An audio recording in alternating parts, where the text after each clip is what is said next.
Yo, hey, this shit easy, nigga. Hey, all I'm talking about, nigga, I'm still out here trying to get it. Contender Regime Boxing checking back in with y'all, man. What's good? Jaron Ennis versus Roiman Villa did not disappoint. A fantastic fight. It was a great matchup. I told y'all this was a fight that I needed to see after Roiman Villa was victorious over Rashidi Ellis, and Jaron Ennis had the type of performance that he had on that same night versus Karen Chukazian. I thought that this was the type of fighter that Jaron Ennis needed to get in the ring with immediately. Number one, because Villa was coming off of a great victory versus an undefeated Rashidi Ellis, where a lot of people felt like Ellis won that fight. I thought Ellis did enough to win that fight. However, Villa came on strong late, walked through everything Ellis threw, and ended up knocking Ellis down twice in the championship rounds, which did enough to sway the judges.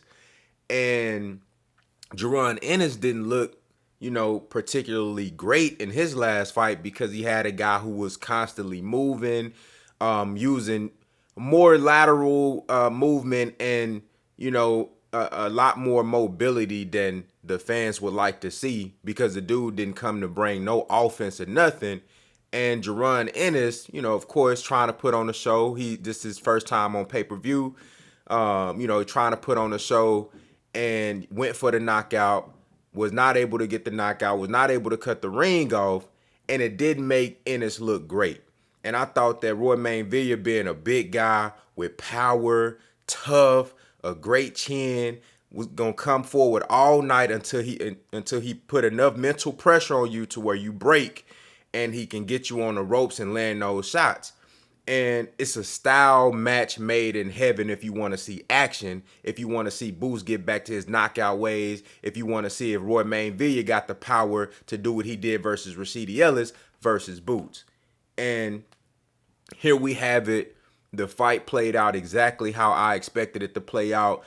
Let me just say this. Roiman Villa got a motherfucking chin on him, bruh. That dude is tough. Roiman Villa is tough, bruh.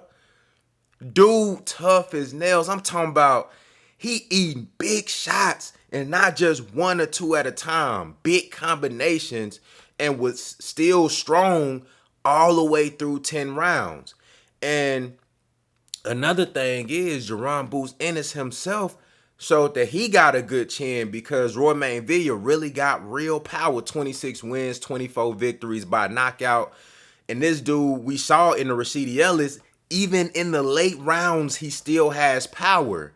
And for Jaron Ennis, number one, Jaron Ennis showed great defense throughout the entire fight. He didn't get hit with a lot of big shots, but there were some shots in between. Of course, it's a fight, you're going to get touched, and Jaron Ennis handled them well from a real legit power puncher. Jaron Ennis's defense and footwork, to be able to position himself on the inside with angles that were advantageous to allow him to hit and not get hit by Roiman Villa, was fantastic in this fight. I was very impressed with the poise of Jaron Ennis, because I know that he expected to go out there. I know he knew that Villa was tough, but he expected to go out there and, beat him up in those first 6 to 7 rounds. I believe that Jaron Ennis expected that all of the shit that he was landing in the first 6 to 7 rounds, Villa wasn't going to be able to stand up to. And the fact that Villa was still coming after 7, 8, 9 rounds, the poise by Jaron Ennis not to get, frustrated, or not to get, too overzealous because he wanted to get the stoppage. He allowed it to come to him. He broke him down. He didn't rush. And that was another critique that I had of Jaron Ennis in his previous fights that he showed me he worked on in the Sergey Lipinets fight. Of course, when he fought Chris Van Heerden, he let all his shit off so early. He did that in a previous fight before, and he tired out. In the Sergey Lipinets fight, he showed me that he could be patient and break you down and just, you know, put his shots together, work off the jab from the orthodox and the southpaw stance, and just break a fighter down. In this fight, he got back to that. You know what I'm saying? He didn't chase the knockout. He let it come to him, broke Roiman Villa down. The jab to the body all night by JARON Ennis was fucking phenomenal from both stances. You can see how every time he was sharp with it too. Every time he stuck that jab to the stomach out on Roiman Villa, it kind of zapped a little bit of energy out of him. You know what I'm saying? It stopped him in his tracks. A very thudding, stabbing jab to the body, stopping him in his tracks every time he was trying to come forward. And then he was working off of that, going to the head, going to the body. The left hook, the right hook from both stances. I love the uppercut from JARON Ennis in this fight. Another thing, the inside fighting of JARON Ennis was on full display in this fight. Fantastic performance. I'm talking about he really showed you every punch in his arsenal.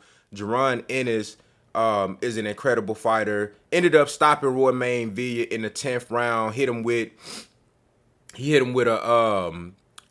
caught him with a left hand from the southpaw stance. Then finished it up with a right hook and was bringing another left hand behind that.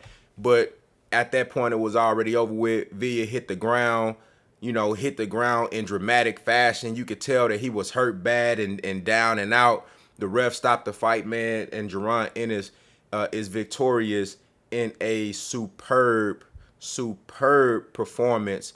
And it's so many things to like about this performance from JARON Ennis. It's so many things to take away.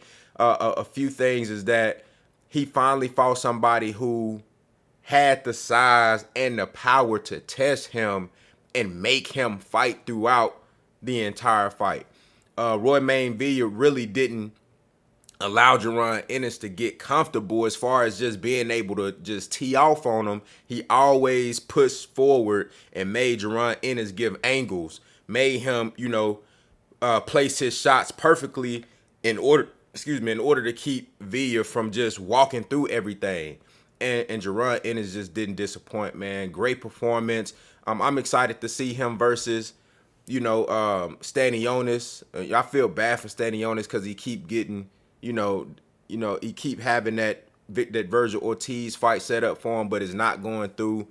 I think he deserved to get an opportunity to fight a JARON Ennis, man, and go ahead and seal the deal on that. We don't know what it's going to look like for Errol Spence and Terrence Crawford, so I highly doubt that JARON Ennis gets a shot at either one of them at 47. If he want to fight them, is most likely going to be at 54. But JARON Ennis versus everybody at 147, man. I think he's clearly, outside of Spence and Crawford, I think he's clearly the cream of the crop.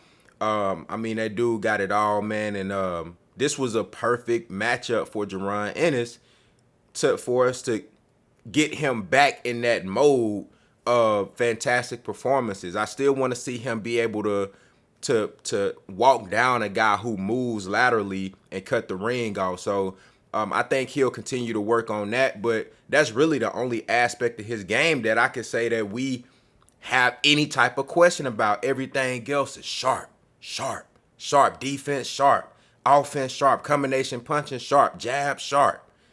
Got a great corner.